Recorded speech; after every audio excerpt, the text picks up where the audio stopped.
Bismillahirrahmanirrahim. Assalamualaikum warahmatullahi wabarakatuh. Semoga kalian dalam keadaan sehat-sehat walafiat, dan semoga semuanya menjadi lancar dalam beraktivitas, dan kita bertemu kembali di pelajaran organisasi dan arsitektur komputer.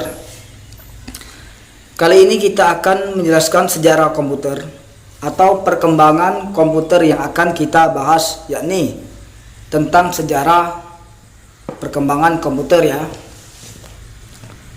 Yang kemarin mungkin kita sudah belajar di pelajaran 1 atau pelajaran 2. Itu tentang prakteknya, tapi sekarang kita akan belajar tentang sejarah perkembangan komputer. Nah, yang kita ketahui, ini ada teknologi-teknologi yang sudah kita rasakan sekarang, seperti handphone, komputer, atau laptop. Nah, itu merupakan teknologi-teknologi yang kita rasakan sekarang. Untuk sebelumnya tidak ada handphone itu, dan komputer pun adanya mesin ketik. Nah, sekarang kita akan menjelaskan atau menerangkan sebelumnya terjadinya komputer dan adanya handphone. Adanya handphone itu sejarahnya seperti apa? Oke, kita jelaskan.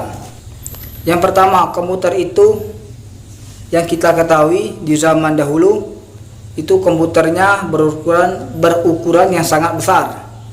Bahkan ada yang sebesar ruangan. Nah, di sini contohnya rakitan analitik engine. Ini modelnya komputer mekanis pertama ya. Mesinnya aja seperti lemari. Yang kedua, replika Zuan sebagai komputer pertama yang dapat diprogram ya. Kalau sekarang kita lihat CPU-nya mungkin sebesar meja ya. Untuk selanjutnya ada Colossus, merupakan komputer listrik. Nah, ini mengalami kemajuan. Ada komputer listrik pertama yang dapat diprogram, Colossus. Namanya ini dibuat oleh Tommy Fowler.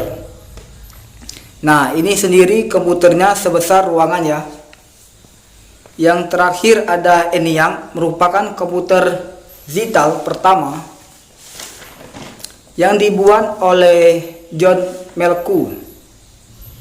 Kalau di buku ya, ini komputernya lihat itu sebesar ruangan ya. Sebelum adanya komputer dan laptop ini, komputer zaman dahulu untuk sejarahnya itu berukuran yang sangat besar. Nah, yang selanjutnya saya akan menjelaskan teknologi komputer dari generasi pertama.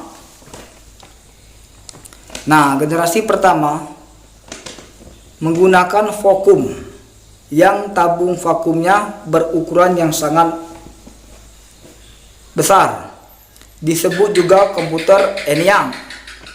Nah, ini komputer pertama ukurannya sebanding 5 ekor gajah. Nah, ini tabungnya. Nah, ini generasi pertama pada tahun 1940 sampai 1956. Untuk selanjutnya pada generasi kedua, nah ini komputernya sudah mengalami perubahan dengan menggunakan transistor yang lebih kecil.